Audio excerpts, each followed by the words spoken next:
PM Narendra Modi ने शनिवार को यूपी के शाहजहांपुर में गंगा एक्सप्रेसवे का शिलान्यास किया। इस दौरान प्रधानमंत्री मोदी ने सीएम योगी आदित्यनाथ की जमकर तारीफ की। पीएम ने कहा कि पहले यूपी के कई गांवों से पलायन की खबरें आती थी, लेकिन बीते 4.5 साल में योगी सरकार ने प्रदेश की स्थिति को सुधारने के लिए बहुत परिश्रम किया है।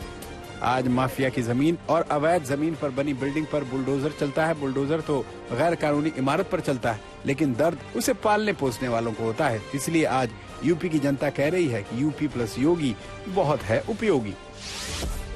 आज पूरे यूपी की जनता कह रही है, यूपी प्लस योगी बहुत है उपयोगी।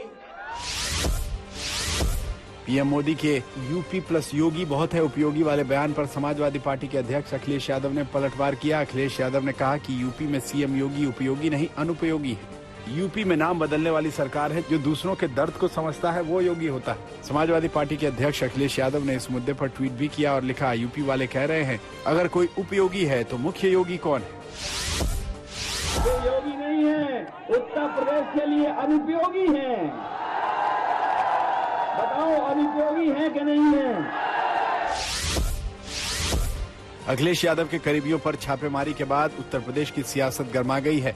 अखिलेश यादव ने छापेमारी को यूपी के चुनाव से जोड़ दिया और इसे बीजेपी की हार के डर का नतीजा बताया। अखिलेश यादव ने कहा कि जब बीजेपी को हार का डर सताने लगा है तो एजेंसियां आ जाती हैं। अभी आयकर विभाग आया है, आगे ईडी और सीबीआई भी आएगी। अखिलेश ने कहा समाजवादी पार्टी ऐसी कार्रवाइयों से डरने वाली नहीं। इन छापों से साइकिल की रफ्तार नहीं रुकेगी। अभी तो इनकम टैक्स आया है, ईडी आएगा, सीबीआई आएगी, न जाने कौन कौन सी संस्थाएं आएंगी, अफवाहें फैलाई जाएंगी, साजिश की जाएंगे, षड्यंत्र की जाएंगे, लेकिन उसके बावजूद भी साइकिल की रफ्तार कम नहीं होगी, रथ की रफ्तार कम नहीं होगी।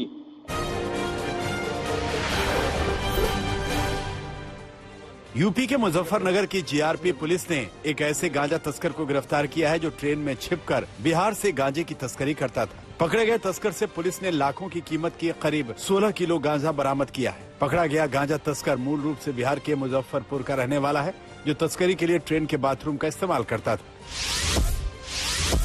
गोपालगंज में सड़क जाम कर रहे प्रदर्शनकारियों के बीच में शराब तस्करों से ऐसी नोकझोंक हुई कि बाइक पर से शराब की बोतलें सड़क पर जा गिरी। इस गिरी हुई शराब को लूटने के लिए होड़ मच गई। वहीं प्रदर्शनकारी सड़क जाम को छोड़कर बीच में ही शराब की बोतलें लूटने लगे, जबकि मौके पर मौजूद पुलिस भी गिरी हुई शराब पर हाथ साफ करती हुई दिखाई दी।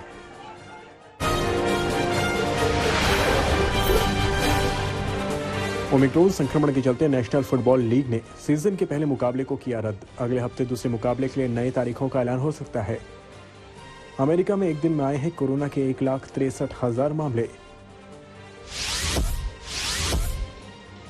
न्यूयॉर्क में कोरोना संक्रमणों में भारी बढ़ोतरी और ओमिक्रॉन की दहशत के बीच रॉकेटीज क्रिसमस शो को किया गया रद्द। न्यूयॉर्क में एक दिन में 21,000 से ज्यादा मामले हुए दर्ज। कई कलाकारों के कोरोना पॉजिटिव होने से शो करना पड़ा कैंसिल।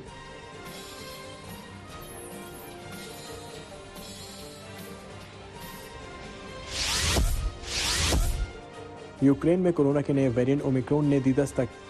यूक्रेन के स्वास्थ्य मंत्री विक्टर लियोशको ने ओमिक्रॉन के पहले मामले के बारे में दी जानकारी।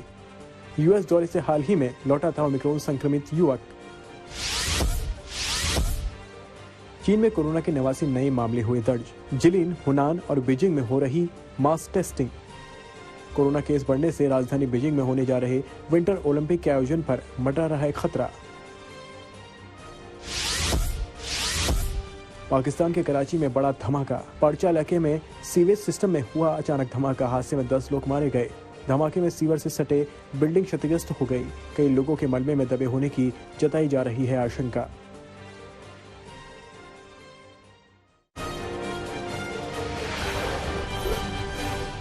ताइवान के नागरिकों ने जानवर संग्रह के लिए किया मतदान। पोर्क के आयात पर प्रतिबंध लगाने और प्राकृतिक गैस टर्मिनल की साइट को बदलने को लेकर हुआ जानवर संग्रह। इसके नतीजे अमेरिका के साथ ताइवान के संबंधों को कर सकते हैं प्रभावित। इंडोनेशिया की भूवैज्ञानिक एजेंसी ने जावा द्वीप में स्थित सेमेरू ज्वालामुखी के फिर से फटने की आशंका को लेकर जारी किया अलर्ट। सेमेरू में इस महीने की शुरुआत में अचानक ज्वालामुखी फटने से 48 लोगों की मौत हो गई थी। दिग्गज अमेरिकन गोल्फर टाइगर वुड्स लेंगे बेटे चार्ली की मदद। रोनाल्डो में होने जा रहे चैंपियनशिप में बाप बेटे होंगे साथ। वुड्स को फरवरी में कार क्रैश में लगी थी पैर में गंभीर चोट। महंगाई से जूझ रहे टर्की में स्टॉक मार्केट में रिकॉर्ड गिरावट दर्ज। 1 घंटे के भीतर 7% गिरा बोर्सा इस्तांबुल 100 का सूचकांक। मार्च के बाद टर्की के शेयर बाजार में सबसे बड़ी गिरावट दर्ज की गई। स्पेन के ज्वालामुखी से तबाह ला पाल्मा द्वीप के लोगों ने क्रिसमस पर दिया एकता का संदेश। क्रिसमस से 1 हफ्ते पहले पारंपरिक क्रिसमस कार्ड्स को लिखे उम्मीद भरे संदेश। स्कूली बच्चों ने भी लिया हिस्सा।